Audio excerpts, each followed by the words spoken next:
Oh, pada beli besen ya kedai 2 riyal. Kan? Tak dia susah-susah. Ke? Oh, baik mandi dah le besen kedai 2 riyal. Rumah mak tak ada besen. Rumah mak tak ada besen tu. Ayah nak buat geria tu kakak ya.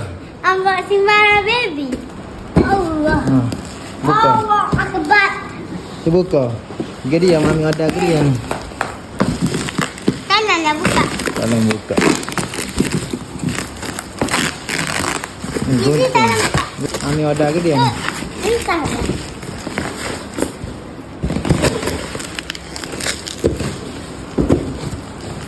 Awak mami ngoda dah. Tepak geria ni ngoda ni. Jangan buat lana lah hok cik. Alo, gasen lalu hok cik. Ni sini kakak ya. Pegasan tu je. Ni. Mana? Buka sini. Ni lah. Kasut nak pergi alam mana tu pakai kasut? Nak pergi alam mana? Tu duk kasut raya ke nak kau pakai dah? Nak pakai kasut sekolah. Apa pakai kasut raya? Nak bawa pergi sekolah. Geria. Geria kak ya? Ya. Ya. Tepak geria ni. Tempat baby. Tempat baby mandi.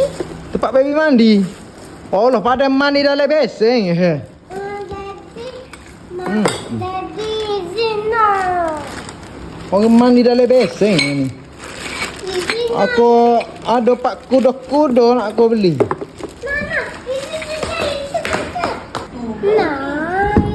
Oh gitu. Letaklah atas ni. Tak atas ni. Oh ni gua ni dia. Allah.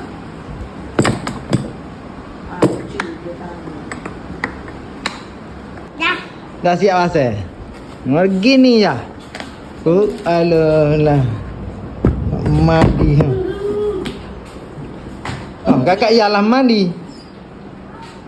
Oh, pada beli besen ya kedai 2 riyal. Kan? Tak dia susah-susah. Ke? Oh, baik mandi dah le besen kedai 2 riyal. Zina. Rumah mak tak ada besen.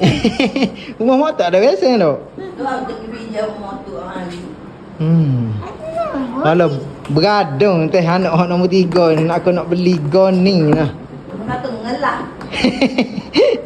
Oh jadi hak ngelah beli hak gini nak mandi. Iji tak boleh mandi dalam ni. Ini nak masuk kecil. Nak kecil mula, nak jadi kecil mula. Tak ada di mandi. Mung sangat tak beli dia dulu ha. Dia nak jadi kecil mula. Mu mandi dalam beseng. Mulanya aku beli beseng dari. Daddy beli besen ya dulu mandi. Mandi 2-3 hari ni mandi ni. Kayak gitu bubuh baju semar dalam ni. Wak rendai baju semar ni. Boleh juga orang dia kelorok baju sekolah huyan. Kata dah. Wak rendai kelorok pula baju sekolah. Mandi 3 hari. Tiga bocah ya. Tengok 3 hari ni.